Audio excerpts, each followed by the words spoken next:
tentunya kan di sini sudah quote to quote jelas adalah berbicara mengenai manusia-manusia yang harus lahir ke depan. Apakah itu manusia masyarakat industrinya, apakah itu kelompok pengusahanya, apakah itu. Tapi yang jelas adalah kita mau melahirkan pengusaha menengah atau kelompok menengah yang kuat. Ada 4 strategi. 4 strategi dasar yang dibutuhkan untuk ini. Pertama adalah strategi pendidikan. Strategi pendidikan kita harus buat.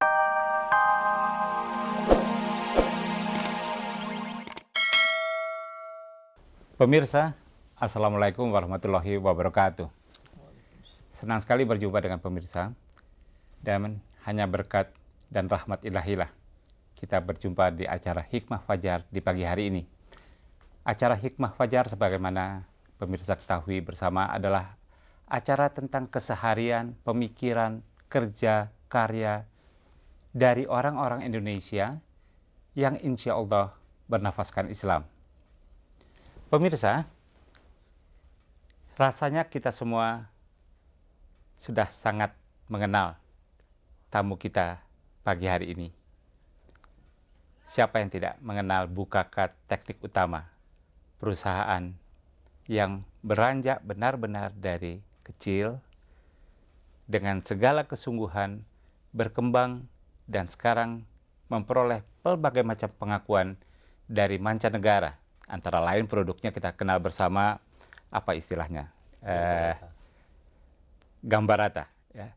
Nah, pemirsa, pagi hari ini telah ada bersama kita di studio tokoh yang ada di belakang layar maupun yang menjadi ujung tombak dari Bukaka. Dan lebih dari itu, beliau mencerminkan sesuatu tentang pengusaha muda Indonesia. Bung Fadel Muhammad atau nama lengkapnya Insinyur Fadel Muhammad selaku Direktur Utama Bukaka Teknik Utama. Assalamualaikum Bung Fadel, apa kabar? Waalaikumsalam warahmatullahi wabarakatuh. Bung Fadel, kita semua rasanya mengenal dan sejujurnya bangga dengan Bukaka, turut bangga. Alhamdulillah, syukurillah. Anda memperoleh pengakuan dalam bentuk bukan hanya SII ya, tetapi juga lebih dari itu. ISO ISO 9001. 9001. 9001. Suatu pengakuan yang tidak bisa dibeli dengan cara apapun. Betul. Tidak bisa diperoleh hanya dengan belas kasihan. Betul. Ya. Tapi ada satu hal, Bung Fadel, dalam pertemuan kita ini, yang menarik dari Anda adalah tentang bagaimana Anda mengembangkan sumber daya manusia.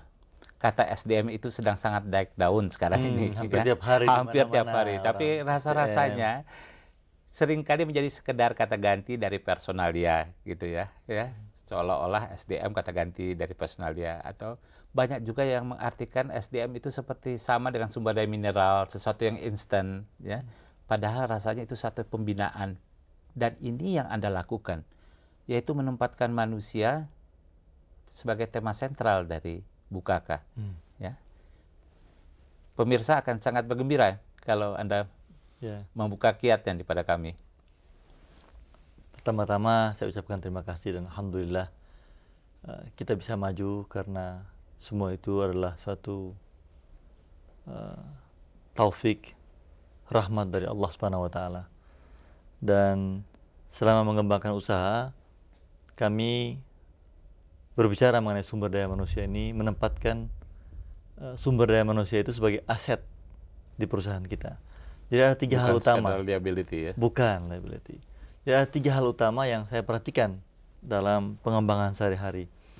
Yang pertama itu saya katakan sama mereka bahwa jumlah mesin-mesin yang begitu banyak di pabrik saya ini tidak punya arti di depan mata saya.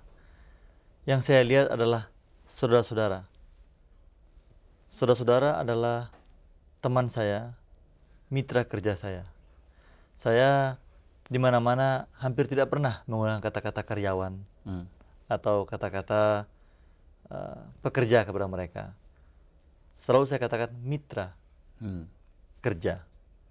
Artinya bahwa saya dengan mereka itu sama. Saya dengan dia bersama-sama sehingga menimbulkan karya yang kita hasilkan. Sehingga saya katakan mereka adalah aset dari perusahaan. Yang kedua adalah saya membiarkan mereka untuk selalu berkreasi. Saya lebih banyak bertanya atau menstimulir pikiran-pikiran mereka sehingga mereka melahirkan ide-ide baru. Dan setiap ide baru saya berusaha mendengar. Bagaimana melaksanakannya, bagaimana saya menerima ide tadi dan saya laksanakan soal kedua bagi saya. Tapi saya coba dengar dan saya coba pahami apa yang dia katakan. Membangkitkan keberanian pada mitra Anda itu. Betul. Untuk mengungkapkan pikiran mereka. Dan saya katakan bahwa hanya dengan ide-ide baru, ide-ide yang inovatif, yang kreatif, bisa membuat perusahaan jadi maju. Jadi saya beri kebebasan yang penuh kepada mereka untuk mengungkapkan pikiran, kemudian kalau sudah bagus, jalankan aja. Nah, yang ketiga adalah bahwa setiap langkah-langkah yang berhasil, kita nikmati bersama-sama. Kita syukuri bersama-sama. Setiap ada keberhasilan, kita katakan. Kita bikin syukuran yang kecil. Kita katakan bahwa ini adalah hasil kita bersama. Satu langkah lagi kita maju. Dan saya selalu katakan bahwa sering mereka bergurau sama saya. Pak Fadel, langkah baru lagi nih. Satu langkah lagi kita maju. Satu langkah lagi kita maju. Saya katakan sama mereka bahwa kita mesti usahakan dari minggu ke minggu. Dari bulan ke bulan itu ada perbaikan dari apa yang kita kerjakan sebelumnya. Dan secara konstan kita kerjakan pelan-pelan, pelan-pelan.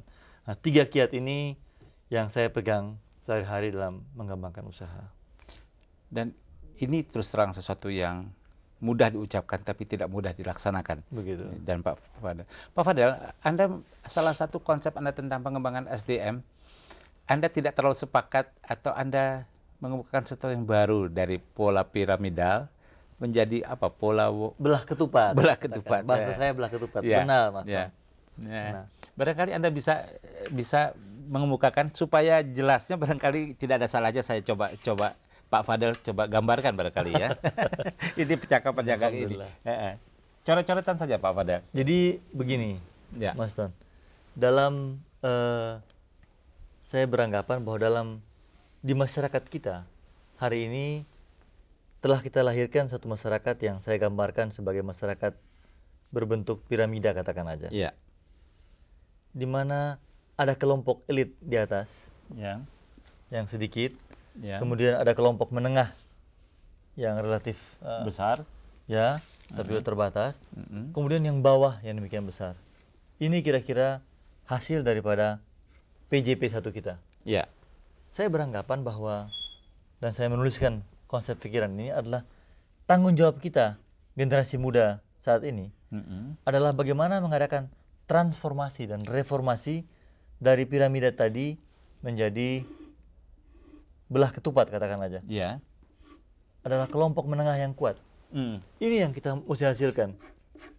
Jadi kita tidak bisa hindari bahwa akan ada juga yang elit di atas.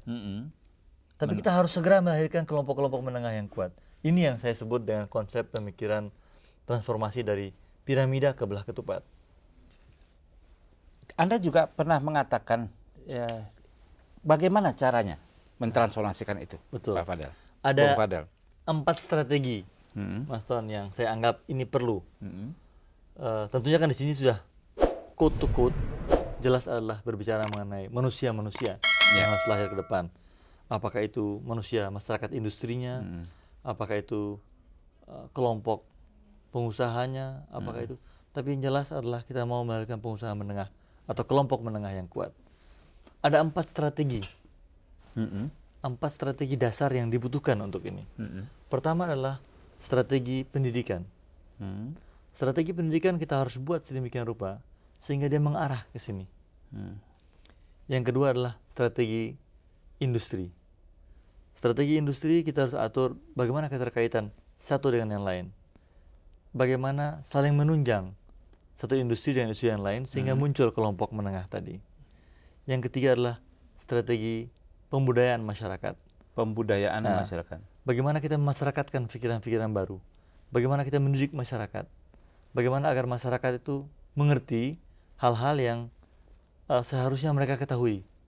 Apakah itu tingkah laku, behavior, dan lain-lain. Yang keempat adalah strategi korporasi.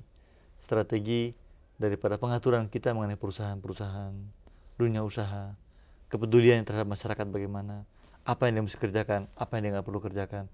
Ini 4 strategi dasar ini yang saya anggap adalah mutlak diperlukan untuk mengadakan transformasi dari piramida tadi kepada belah ketupat, Mas Ton. Menarik sekali Pak Bung Fadel.